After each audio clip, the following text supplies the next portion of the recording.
кога губиме вера. Има моменти кога сме нервозни, има моменти кога сме љути, има моменти кога сме тажни, има моменти кога сме обесхрабрени. И тоа е човекот. И тоа е реалноста низ која поминуваме. Затоа голема радост ми е тоа што Бог дал во Библијата не да се пишува само за големи херои на верата и нивните достигнувања, туку Бог дал во Библијата да има и кога Давид сгреши. Најголемиот Божи пријател, и тој сгреши. Кога паѓаа цареви, кога сгрешија и тие, кога апостолите и они губеа вера и паѓаа, и слава му на Господ, и тоа ни дава подкрепа да знаеме дека едноставно и ние сме луѓе и дека тоа не секогаш треба да не треба да мислиме дека секогаш ќе бидеме таму горе во верата, туку дека ќе има моменти кога ќе паѓаме долу и кога ќе губиме верата. И на почетокот на оваа година започнавме еден серијал кој што го нареков Здраво тело, живот без токсини. И учевме, првата проповед од овој серијал ни беше на темата за опростувањето, за реалноста, дека ние, иако сме во црквата, иако сме верни, сепак сме во тело, така? И често пати знаеме да се повредуваме едни со други, но затоа тука е Божјата благодат. Тука е понизноста, за да отидеме каде сме сгрешиле, да побараме прошка. Тука е покајанието, да дојдеме и да дадеме благодат и да се измириме. И во тоа растеме во Христос. Денешната проповед е темелите на Божјото семејство, односно патот од повреда до благодат. И тоа е втората проповед од овој серијал.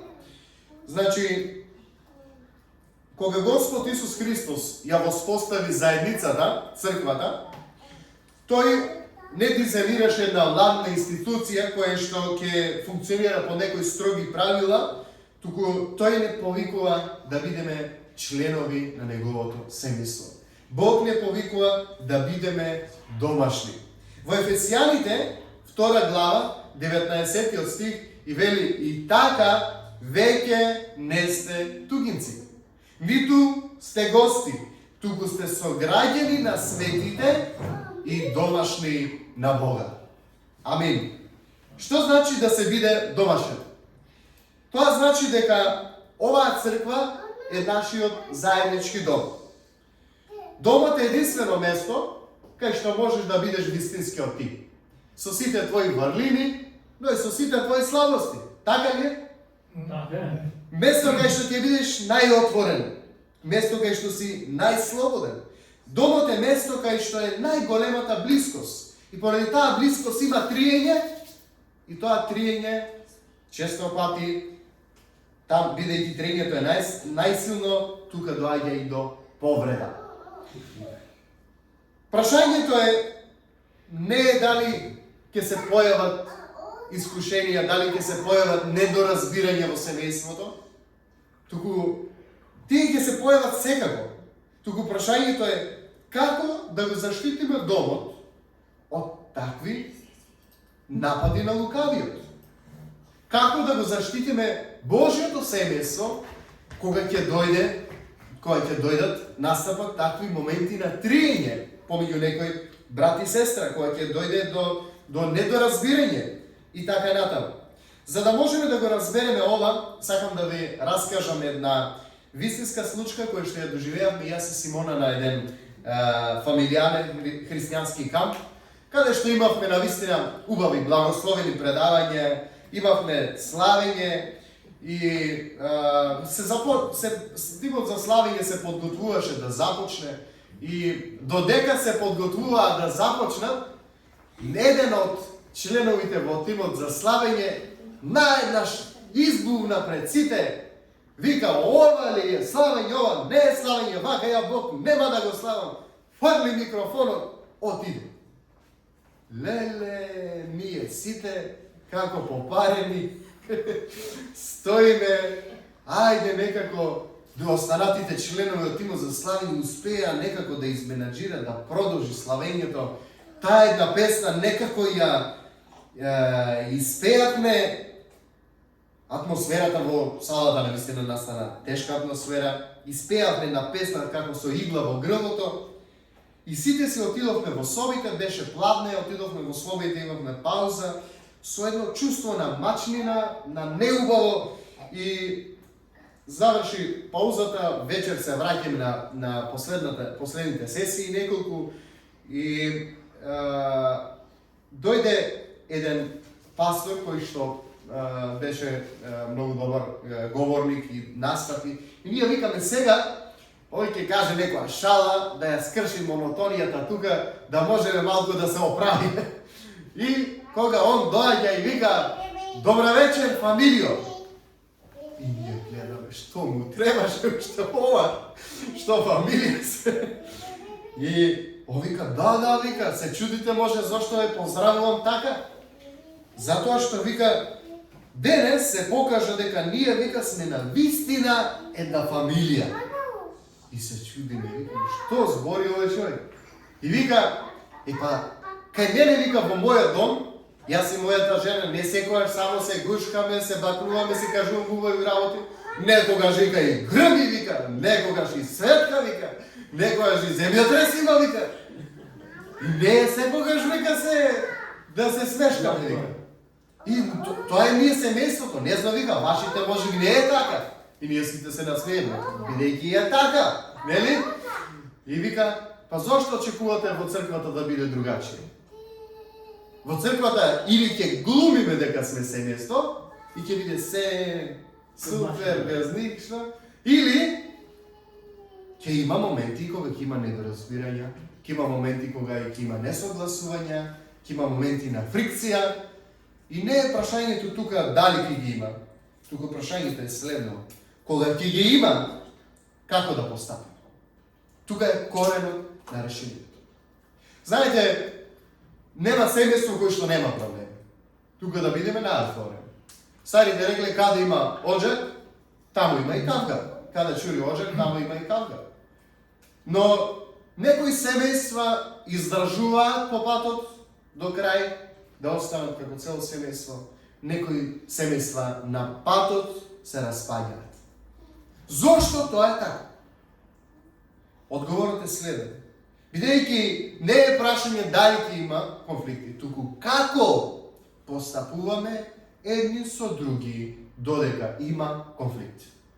Како го решаваме конфликтот? Дали заглавуваме тука или се трудиме да најдеме благодат? Дали го бараме своето право и велам не, јас сум во право, има да ми се извиниш, па што сака нека биде? Или ја го газам моето право и викам, јас ќе се жртвувам за доброто на целокупното семејство. Целокупното добро на семејството. Јас ќе го ставам моето право под нозе и ќе отидам и со благодат ќе разговарам. Не како некој што има право, туку како некој што знае да покаже дека Христос живее во него. Како некој кој што знае да покаже благодат, која што секојдневно, ако сме искрени, ја примаме од Господ. Амин? Ни дава Бог благодат. Грешиме. И тоа како? И Бог ни дава благодат. Да, и тоа како? И Бог не повикува, бидете свети, како што сум и јас свет. Што значи свет зборот? Одделен. Бидете одделени од светот. Бидете одделени, вашиот ум нека биде одделен од умовите на светот. Од начинот на кој функционира овој свет, биди одделен. Во спротивно нема да истраеш. Бог сака да бидеме свети, да бидеме одвоени. Во светот, кога некој ќе му каже некому збор, овој враќа со 3, за да победи. Но во црквата, во христијанството, Нема простор за такво нешто. Во христијанството, во црквата има место за благодат. Да подаруваме благодат. Да бидеме благодатни. Божјото Слово читаме благодат, благодат, благодат, благодат, благодат, благодат. Ма ја живееме ли благодат? Што значи благодат? Да го добиеш она што не го заслужуваш. Сакаш да го добиеш? Сакаш. Не? Па и дај го. Сакаш да добиеш од Бог благо? Не заслужувам Божја прошка. Ама те молам. Па така дај благодат на тој што не заслужува да добие благодат од тебе. Тој брат, таа сестра. Опрости му. И помирете се. И вашиот небесен татко ќе се радува од небесата кога ве гледа. Ние сме, сите што сме овде, родители. И знаеме дека има моменти кога детето те нервира и не го гледаш и не не ти е убаво кога гледаш дека прави нешто што не е во ред. Ами има моменти кога детето ја врши твојата волја, го прави она што е исправно, тогаш ти си радосен и со радост го гледаш. Како сакаш Бог да те гледа? Со радост или да те гледа како некој што не прави тоа што е по негова волја? Како некој што ја крши Божјата волја? Денеска, за жал, луѓето почнуваат да се однесуваат едни со други, секогаш настроени на кавга, се однесуваат едни со други. Во Штип има еден израз, не знам дали овде го има, вели како на секира за раните. Значи, како на нож. Овде како на нож за раните. Значи, Савајле уште не очи, не отвори, спремен да се кара со некој. Да го бара своето. Библијата вели, љубовта не го бара своето, туку го бара она на ближниот. И тоа е, браќи и сестри, Божјо семејство. Не да го барам моето право, моето чувство, туку она на братот. Добро, сгрешил и што треба сега? Да го зацртам како грешник? И па како опростувам, така Бог ќе ми опрости. Просто едноставно во Библијата е потврдено од Исус во 12 стихови 2 пати во молитвата Отче наш. Како ќе опростите, вели, така ќе биде опростено. Многу јасно, јасно и гласно. Сакаме ли Бог да ни опростува на начин на кој ние опростуваме? Боже, зачуе. Не сакаме, нели? Па ајде и ние да бидеме луѓе кои што ќе опростуваме, па да сакаме Бог да ни опрости како што ние опростуваме. Да бидеме луѓе полни со благодат. Луѓето во овој свет се ситничари. Како што вели народот, заради една болва пала цел Јордан. Браќи и сестри, болвата е мала и невредна работа. Несмасниот збор, шегата што не боцнала, тоа е нешто што не е вредно. Јорганот е она кој што е вредно, она што со денови, со месеци, со ноќи, ткаено, е везено, е полнето, е правено. Тоа е нашата љубов, нашето заедништво кое Бог ни го дал да го имаме во Божјото семејство, во црквата. Тоа е Јорганот, тоа е важно и тоа треба да се зачува. Кога некој ќе ни сгреши, ѓаволот вели, ти имаш право, љути се. И ние во тие моменти сета благодат кој што сме ја примиле од тој брат, сета помош, сета добрина, ја ставаме под носе и се љутиме. Бог не повика на тоа. 1 Петрово 4:8 вели, пред се имајте горлива љубов меѓу себе. Каква љубов? Ладна, млака, не. Горлива љубов помеѓу себе. Зашто љубовта покрива множина, мноштво гревови. Браќи и сестри, љубовта покрива гревови, а не ги открива. Често пати, за жал, во црквата и во светот посебно, но луѓето и во црквата веќе тоа почнува да го прават. Ако некој нешто греши, ќе го каже тоа јавно. Бог не повика на тоа. Божиот збор дал јасни инструкции како се тоа прави. Вели, кога ќе сгреши братот твој против тебе, што треба да направиш? Отиди, разговарај со него насамо. Искари го насамо. Ако те послуша, си го придобил брата си. Ако не те послуша, оди и земи уште еден подуховен брат. Па седнете заедно. Или сестра. Без разлика. И укажете, брате, сестро, овде и овде ме повреди, или грешиш овде и овде. Еве и братот нека ти каже. Постаре во верата. И тогаш и братот нека зборува, или сестрата нека зборува. Да се обиде да го просведочи, односно да му покаже на грешка. И ако нив не ги послуша, тогаш вели нека ја повика црквата. Повикува старешините, пасторот на разговор. Ако и нив не ги послуша, тогаш дури може да го сметаш како неверник. Но често пати во црквата луѓето прескокнуваат чекор број 1, не оди да разговара со него, туку оди директно чекор број 3, на сите им кажува, последниот односно чекор на сите им кажува, не чини тој. Ама не чини тој. Браќи и сестри, семејството не го одржува совршеноста, туку искреност и реалниот поглед кон нештата. Искреноста е храброст да се каже вистината во љубов. Ова е многу важно. Често ние сме борци за вистината. Бог не повикува да бидеме борци. Бог не повикува да бидеме носители на вистината во љубов.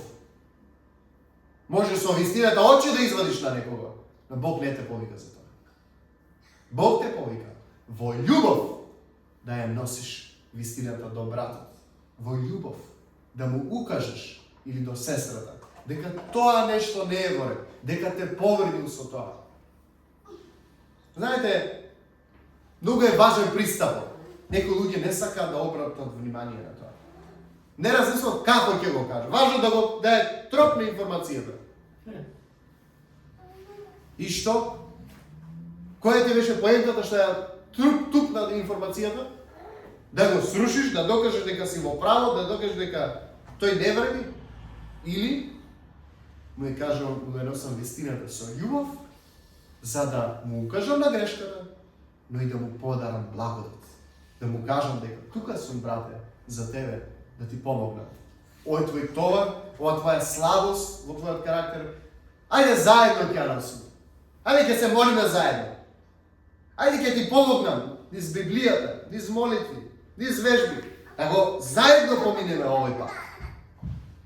Не ти оди таму. Заедно одиме.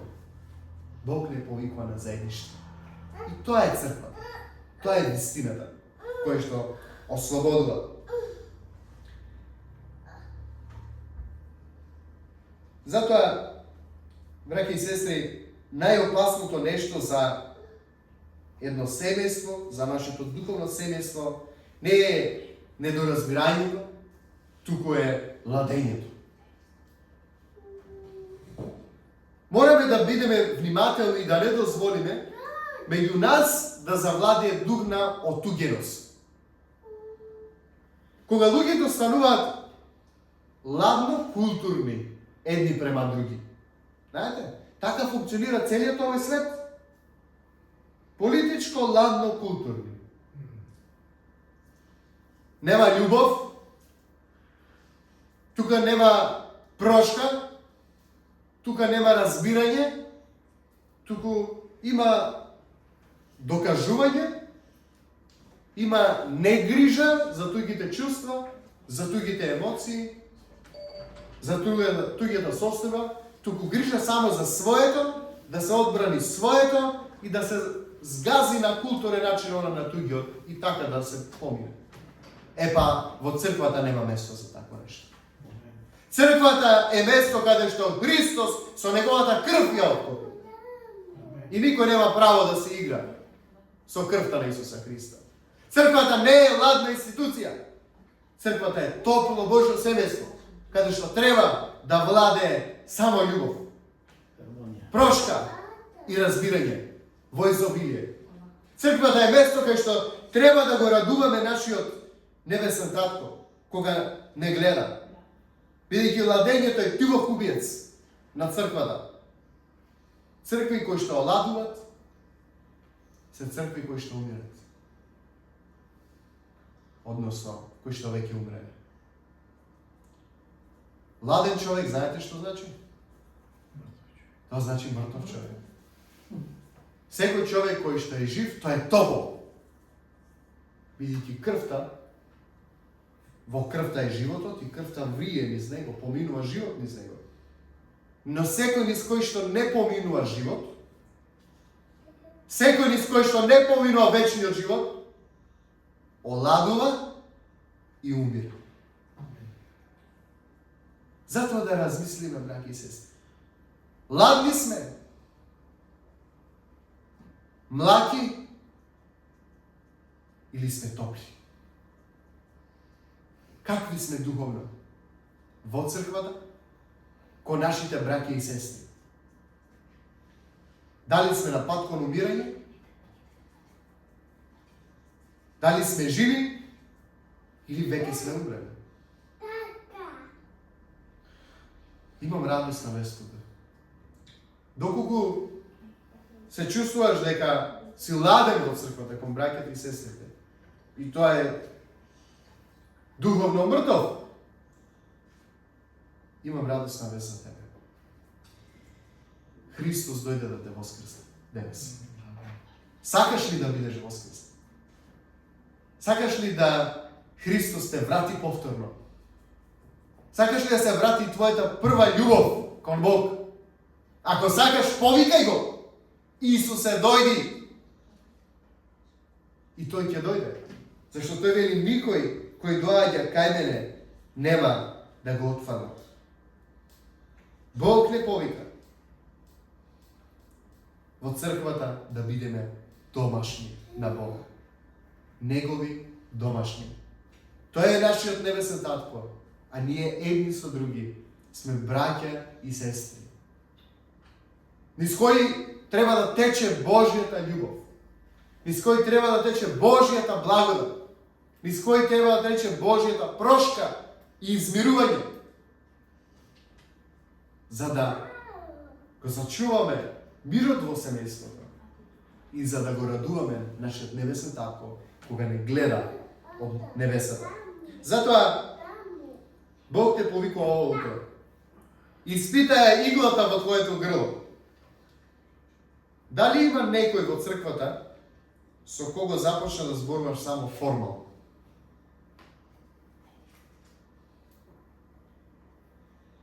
Бог, ако е така, Бог не ги слуша твоите молитви. На Бог не му е мило твоето славење. Па ако сакаш, имај глас како Васка Илиева. На Бог не му се мили твоите жртви, твоите придонеси. Ништо не му е мило.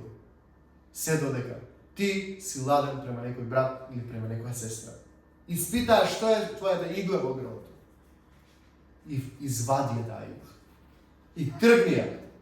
Зашто ако некој има право да биде лют, тоа е Исус. Ама не е лют кон нас. Ни даде прошка, ни даде простување. И не љуби. Затоа не повикува и ние да се љубиме еден со друг. И со тоа да го исполниме Христовиот закон. Бог не повикува да ја фрлиме секирата. Односно, правото да бидеш лют, да го отфрлиш. Не вреди твојата љутина колку што вреди Божјето семејство. Амин. Бог не повикува оваа недела да постапиме според инструкциите на Матеј 18 глава. Ако си повреден, Бог те повикува уште денес. Оди насамо кај братот или кај сестрата и не го шири духовниот вирус на оговарање. Денеска црквите се заразени од вирус на оговарање. Се заразени.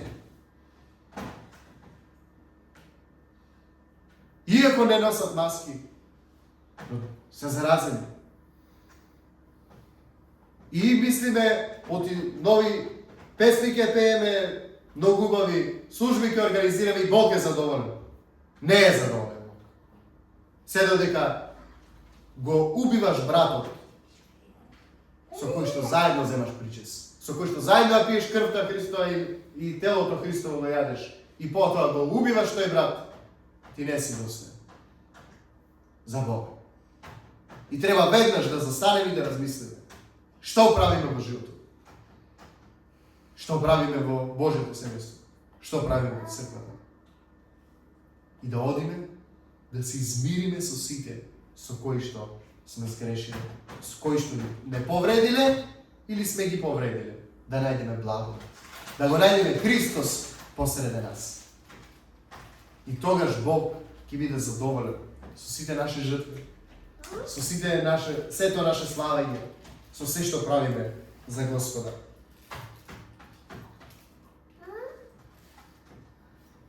Да завршиме со молитва. Господи Исусе Христе, фала Ти за Словото Твое, Господи.